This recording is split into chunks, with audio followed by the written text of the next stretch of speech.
अस्सलामु अलैकुम वरहमतुल्लाहि वबरकातुहू। जो अल्लाह और क़यामत के दिन पर ईमान रखता है उसे चाहिए कि अच्छी बात मुंह से निकाले या खामोश रहे। जल्द तजुर्बेकार होने के लिए एक उसूल याद रखें, ज़बान बंद रखें, आंखें और कान हमेशा खुले रखें। खामोशी आपको अपने मकसद पर तवज्जो मरकूज करने में मदद देती है। नाराज आदमी को प्यार से खामोश करो, बीमार इंसान को नरमी से खामोश करो, कंजूस को सखावत से खामोश करो और झूठे को सच के साथ खामोश करो। खामोशी आपको एक कामयाब इंसान बनने में मदद देती है।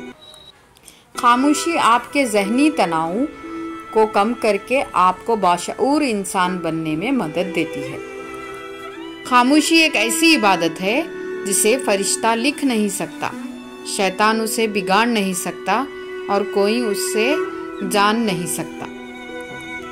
बोलने का हक छीना जा सकता है, खामोश रहने का नहीं।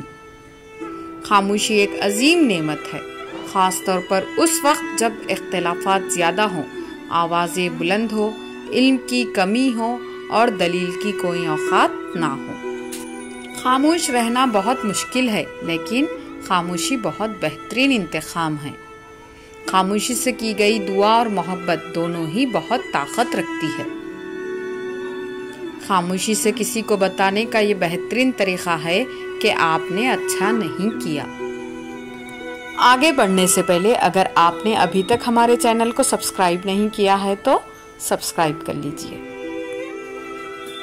अहमक अपनी बात से और अक्लमंद अपनी खामोशी से पहचाना जाता है।